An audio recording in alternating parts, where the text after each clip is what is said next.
Hello everyone, how are you all doing? I do hope that you are well. Welcome back to my channel and to another video. In today's video I thought I would do something exciting. Well, it's exciting for me, it might not be for you guys. But if you're anything like me during this lockdown and if you've spent way too many hours playing Animal Crossing, then we can be really good friends.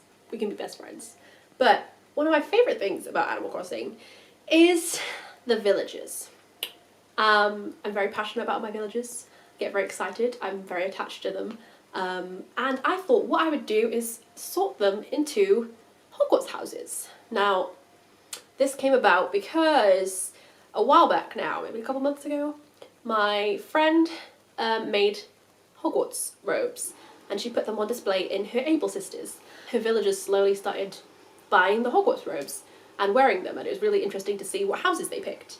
And then another friend of ours was like, hey, can you come to my Able Sisters and put the Hogwarts robes in my store so that my villagers can start wearing the Hogwarts robes. So then it was interesting to see what houses her villagers picked. And then the friend who made the Hogwarts robes was like, well, why don't I come to yours and put them in yours as well, and we'll see what happens. So she did.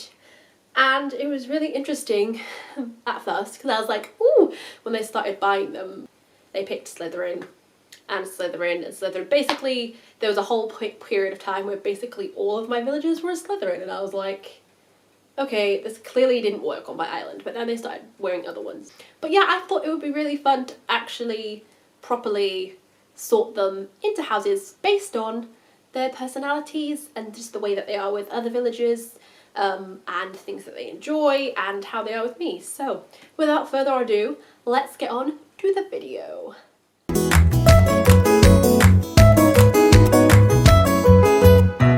So the first villager I have written down is Mac. Mac is a jock villager. He's a dog.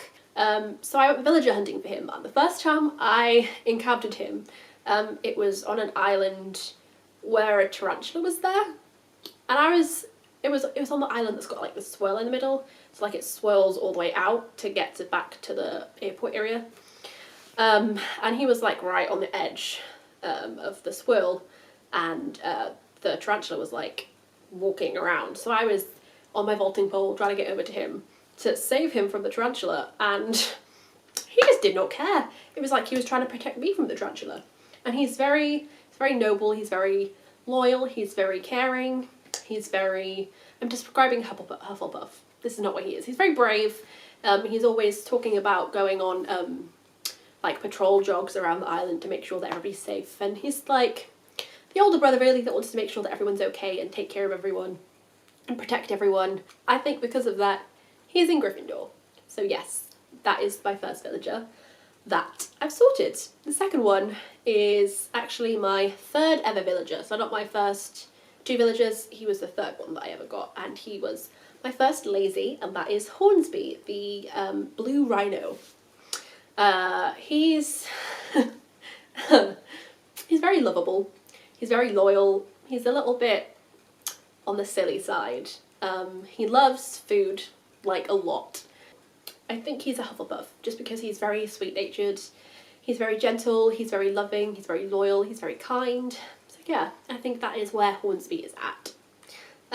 My next, another lazy villager. I have three. I need to get rid of one, but I've become very attached to them. It's very hard for me to get rid of villagers at this point. But yes, my next one is Eric. Now, of course, again, same personality as Hornsby. He's the deer.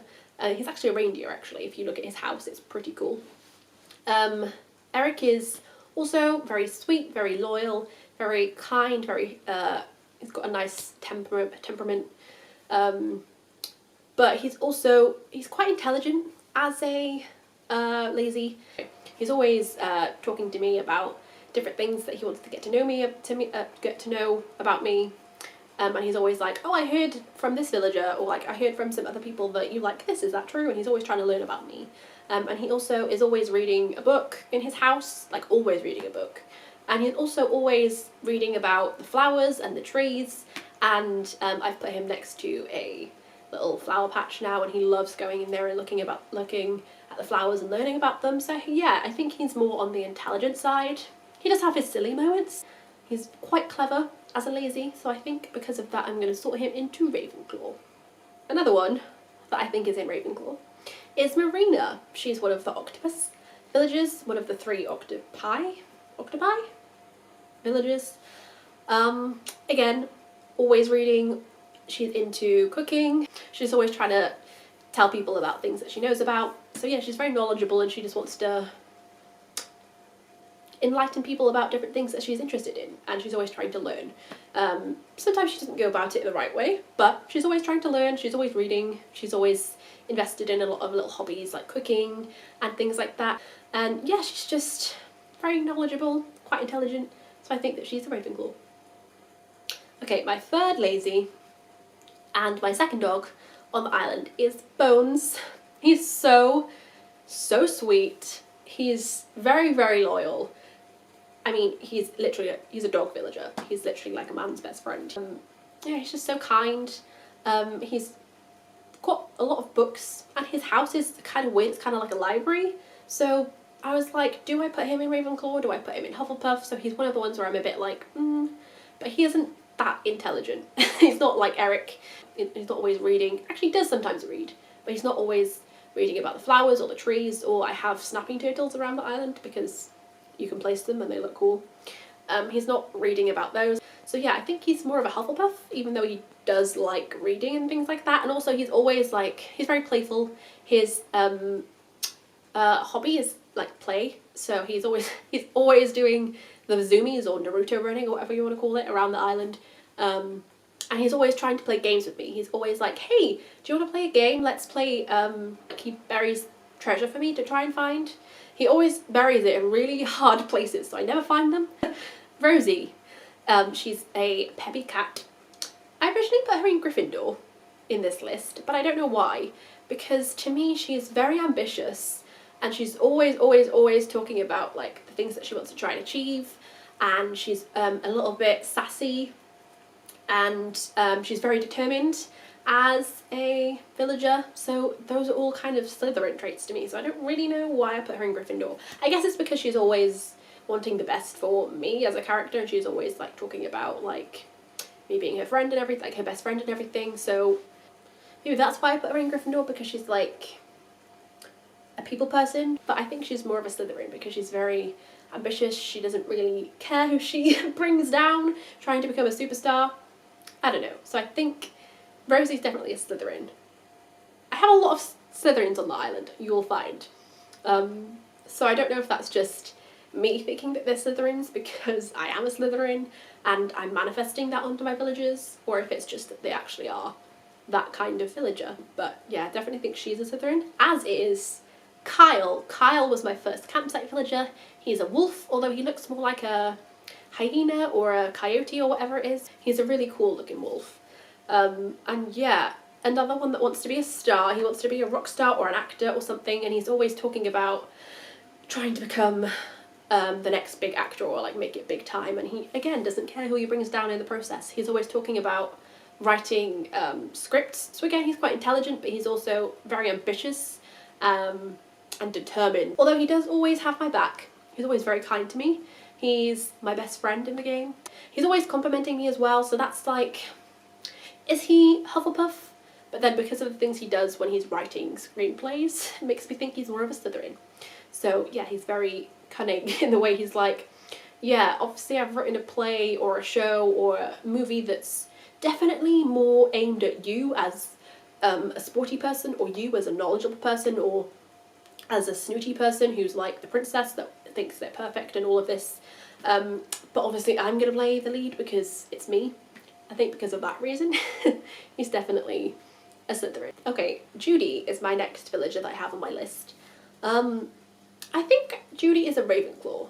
She is very smart. She's always talking about different hobbies that she has. Like she likes singing, but she's also really into like painting and creative things. And she talks about cooking as well sometimes. And I think she does read sometimes as well. And she's always talking about learning new things. And I think that's quite a Ravenclaw quality. You know, they're always into knowledge acquisition, and I think that's something that she has, as opposed to my other snooty, who I'm going to talk about in a second, right after Judy actually, who's not quite like that. She's definitely a very cunning snooty, but Judy's quite sweet. I always forget that she's actually a snooty because she's so nice. Some people think she's a bit boring and they don't like her as much, but she's my birthday twin actually, so that's why she's on my island, not because of all of the popularity reasons that everybody always wants these top tier villager list people on their island. A villager that I'm trying to get rid of because of what I just said. She's very, very problematic. It's Mint, the squirrel. I have 2 squirrels. She's definitely a Slytherin. She's just so mean. Like, I'm a Slytherin myself. I know we're not all mean, but she's horrible. She starts arguments with pretty much everyone. She doesn't really care who she brings down in the process of trying to, like, prove her point. And she's just a bit not nice as a person. I just don't like her. Yeah, I thought she would be quite cute because she's a little squirrel, but no, she's not. So she's small, but she's mighty. Mighty mean, that's what she is. So yeah, she's definitely one of the bad Slytherins that I have on the island. She's nice enough to some people, and she's actually the first one to go to my villagers' birthdays when it's their birthday. So she obviously is very sociable, and she does like people, but she just doesn't go about it in a good way. So yes, she's a mean Slytherin, but I'm sure there's a heart in there somewhere. And my final and newest villager that I'm going to talk about is the king himself, Marshall. I found him randomly on my 4th, I think, Nook Miles ticket when I was looking for a cranky villager. And I was like, I literally cannot leave him. So I brought him to my island. And Marshall is literally the squirrel embodiment of Draco Malfoy. Do you know what I mean? I mean, he's quite snarky and he is a little bit rude sometimes, and he is very sassy, and, you know, he's very out for himself kind of character, but he is very sweet to me, and he does have a heart. But yeah, he's a good boy really. Kind of a bit like Draco Malfoy, misunderstood, but he looks like Draco Malfoy. His catchphrase is literally sulky, and his eyes are always giving side-eye, but I think he's one of the good, especially compared to Mint, Slytherins that I have on my island. But yeah, that is what I think my villagers are. But yeah, I do love Animal Crossing, so if you do as well, subscribe, give it a thumbs up, give it a comment if you want to, and I'll be back. I don't know when. My video uploading is very sporadic, I'm very sorry about that, but I'll be back again soon, I hope, with another video, and I'll see you again then. Goodbye.